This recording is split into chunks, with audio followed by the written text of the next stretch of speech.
Good, good. Thanks for joining today, Marika. You're welcome. So, Marika is for the agency I own, GoGetterMarketingGroup.com or GoGetterGroup.com. Marika works over at our agency, so she's here to join us today and help ask the questions that we get from so many business owners all the time that we do consulting with and services with.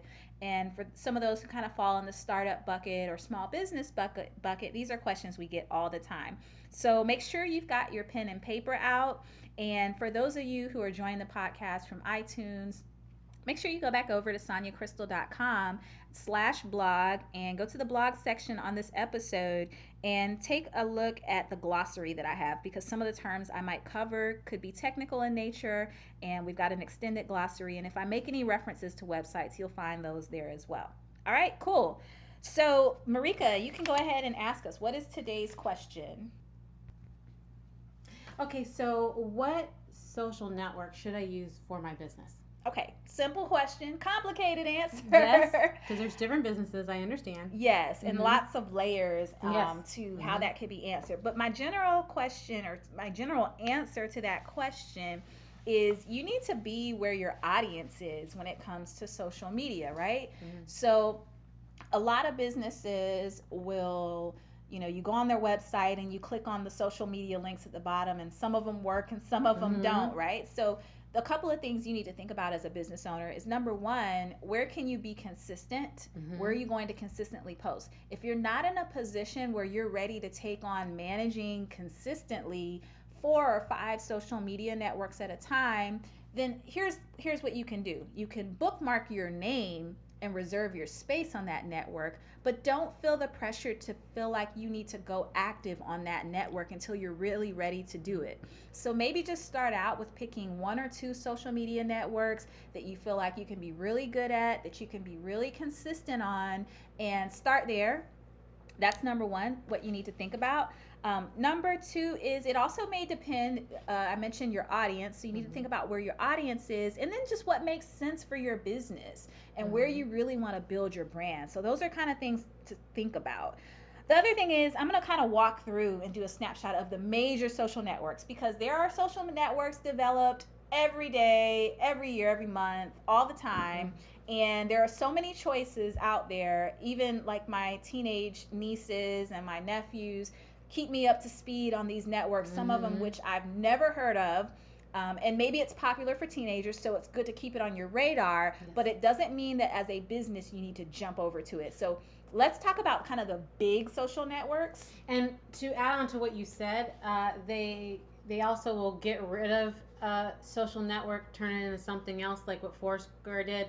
Swarm, it didn't work, so now they're back. Now there's Foursquare again, and it was really great for businesses to use that. True, Yeah. yeah, great for local businesses, Yes. and it's called Swarm now, and that was But kind it's of, actually Facebook again. oh, Foursquare again. Foursquare again. so Right. so yeah, Yeah, it's so that's, Foursquare again. yeah, that's something to think about too, that the nature of these social networks will evolve all the time. And so that's part of it. Mm-hmm. Vine, one day it's Mm-hmm. popular, And now it's gone. it's gone. Mm-hmm. There was another one that was growing a lot last year, Blab. I don't know if you heard of Yes, that. yes, Yeah, I liked it. I liked Blab too. Mm-hmm. Very popular. They shut it down. They kind of said, "Hey, it's a social experiment," and we ended it after getting. Mm-hmm. I think they got like 30 million subscribers or something Wow. crazy. Wow. So, particularly if you're thinking about some of these newer social networks, then Mm-hmm. you definitely want to kind of weigh the pros and cons if you're going to get Mm-hmm. on, if it makes sense or not. Mm-hmm. But let's talk about the big ones that already exist. So we'll start with Facebook, right? Mm-hmm. Facebook has been around for years, and it's kind of the front runner in this whole social media race. And took out, your MySpace, Mm-hmm. and even back in the day, Mm-hmm. Friendster, if anyone Yep. knows what that is. Mm-hmm. But Facebook, to date, I mean, to me, it is generally a great go to place Mm-hmm. for most brands, whether you are B2B or B2C. It has a place.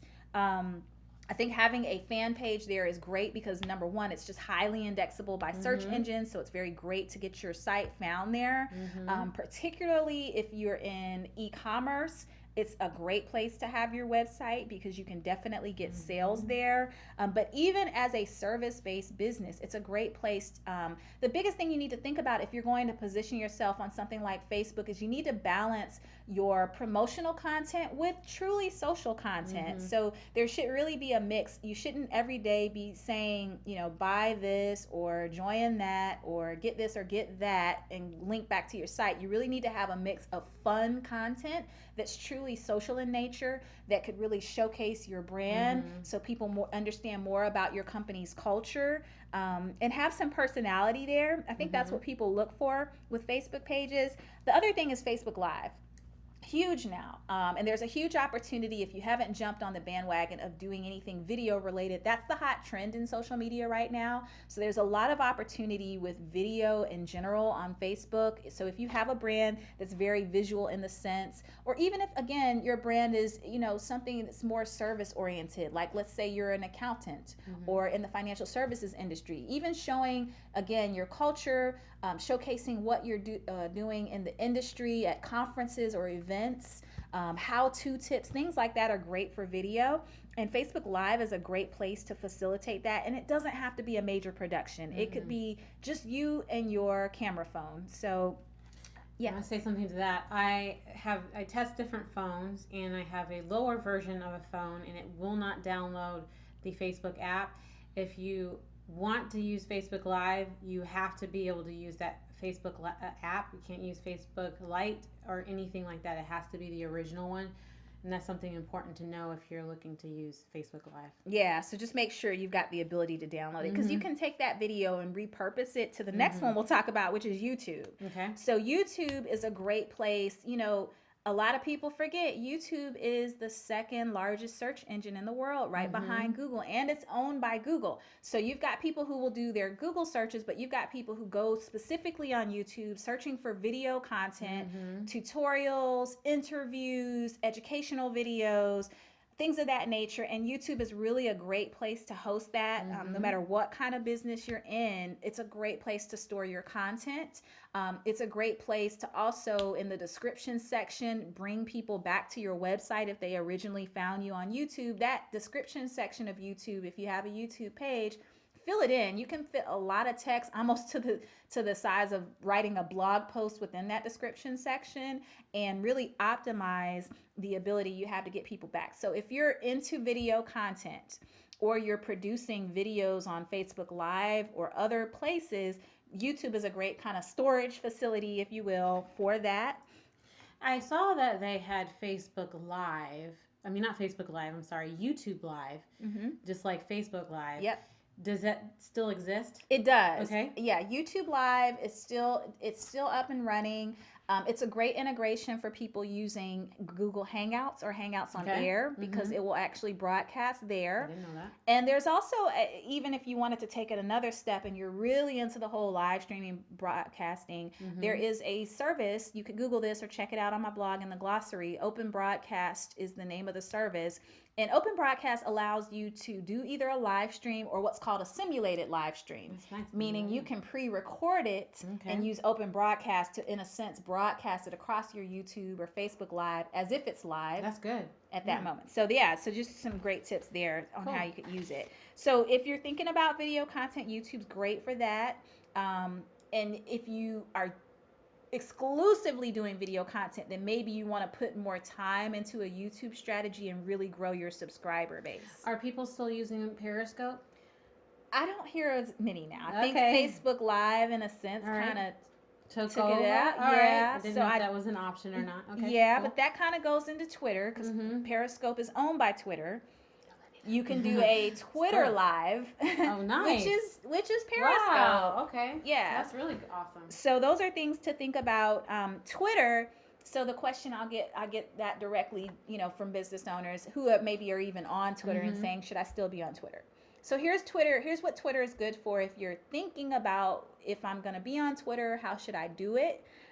Twitter is a great place to repurpose like your blog content. The great thing about Twitter is the stream moves so fast. Mm-hmm. You could post the same blog post several times within a week and different people will see it each time. That's nice. So you could repurpose it. Again, those videos, great place to share it. Mm-hmm. I also look at Twitter as a great research tool. So maybe if you're not even on it as a business and you say, look, I'm not really ready to get in the Twitter game right now, I'm not into hashtagging, I don't even know what that is, Mm-hmm. then it's a great place to do research and find influencers to interact with your brand. Nice. Okay. It's also a great place to think about looking for media and media opportunities and communicating with press. So those are things to think about when it comes to Twitter.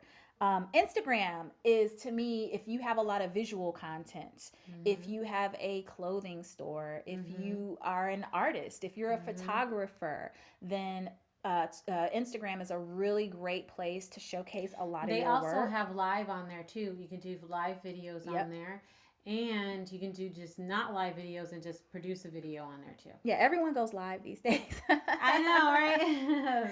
Cool. So Instagram is a great place, and they've got Instagram stories, which Stories, is yes. even different. I haven't tried that yet. Yeah, it's Mm-hmm. different than Instagram Live. Mm-hmm. So, again, a great place if your audience is there. The other thing you want to think about is the nature of people who are on Instagram. A lot of millennials are there, a lot Mm-hmm. of Gen X is there. I think slowly more people are joining Instagram. It's definitely kind of taken the lead over the past few years as a Mm-hmm. social network that's grown more. So Mm-hmm. it's not just kind of the teenagers and the Mm-hmm. kids, who are under 20, 21, who are on there. Everyone's getting on Instagram more frequently. And since they rolled out business pages on Instagram over a year Mm-hmm. ago, and you can do ads, it's making it even more of a attractive marketplace for businesses. So I think it personally, even over Facebook, I think more people will see your post on Instagram. Mm-hmm. But just remember, the nature of Instagram is mobile. So if you're going to position your business on Instagram, you've got to remember that your audience is accessing it through mobile, not like Facebook where a lot of people are on their desktop. Mm-hmm. Same thing with Twitter. Most people on there, over 80% of the users access it mobile. Mm-hmm. Another one, LinkedIn. So, LinkedIn, you could have a presence there as a company page. What I would say about LinkedIn, a couple of things to remember. Mm-hmm. Over 50% of users on LinkedIn are men. So that's just kind of one thing to keep in mind. All the other social networks is actually women who are the majority. Mm-hmm. So just again, thinking about your audience and who you're targeting, that's something to think about. Also, LinkedIn, the nature of it is just this is a social network, but it is business. This is not Mm-hmm. about posting the cute cat photos. You Mm-hmm. definitely should showcase things about your brand, but the nature of how you do it should be different. So, if you have a company page or even your personal profile, this is a great way to showcase your announcements about your company, PR thing, related things, just kind of things that still showcase your brand, but not in the same way you would necessarily do it on an Instagram or Facebook where it's very social in nature and Mm-hmm. playful. Your positioning on LinkedIn, the way you say it may be a little bit different. Yeah, like a Morgan Stanley kind of company is not going to be on Facebook or anything, but they are okay with LinkedIn. Right. Yeah, so Exactly. certain companies a little skittish about other social networks, but most of them are like, okay, if it's really business, they'll do LinkedIn. Exactly. So yes, definitely focus there. And even with like a Morgan Stanley, their Facebook strategy is probably totally different than how they Mm-hmm. approach LinkedIn. So that's something that important to think about when you go back to strategy. Mm-hmm. And then here's one that's kind of interesting. Snapchat. I'm getting a Mm-hmm. lot more questions I'm a about crazy people. Snapchatter. Yeah, and a lot of people ask, should I be on Snapchat? So here's the thing to think about with Snapchat. As a business, this one you really need to think through carefully. Mm-hmm. Now, if you have a brand that targets youth, yes, great opportunity there. Or if you have a brand that grows with someone, like think about Coca-Cola or McDonald's, right? Mm-hmm. You start with those brands with you're a kid and they kind of want to take you through life on their brand.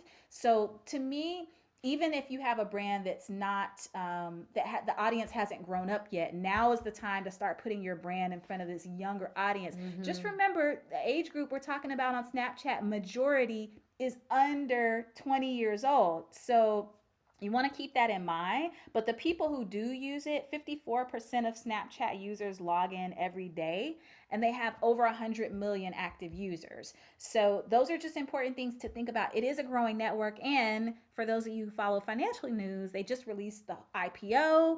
which will probably change their network over time. We saw some Mm-hmm. changes happen with Facebook once they released their IPO. That's probably going to happen with Snapchat. And the last one we're going to cover today of the big ones, Pinterest.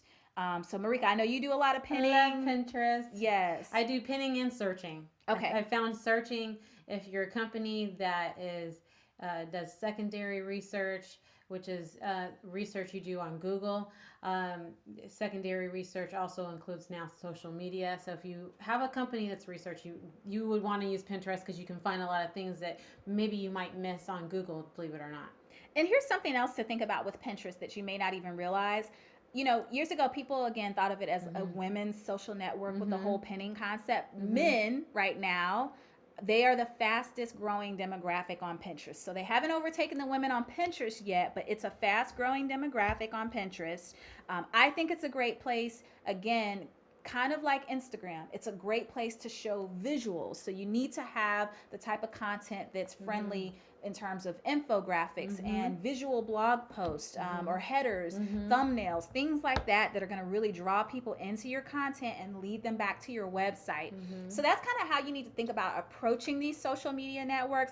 And again, if you're deciding which one to get on, go to their website, go to their About Us section, and look at their stats and try to get a feel for whether or not your audience is truly engaged on that network, along with maybe even doing some of your own secondary research and going Mm-hmm. on Pinterest in the search field and seeing, who's pinning related to Yes. your particular Mm-hmm. industry. Mm-hmm. Is there a adequate enough Yep. number of people pinning things in your category or in your niche that makes sense for you? So those are all things to think about when it comes to, should I be on a Yeah. social media network and which Mm-hmm. one should I be on?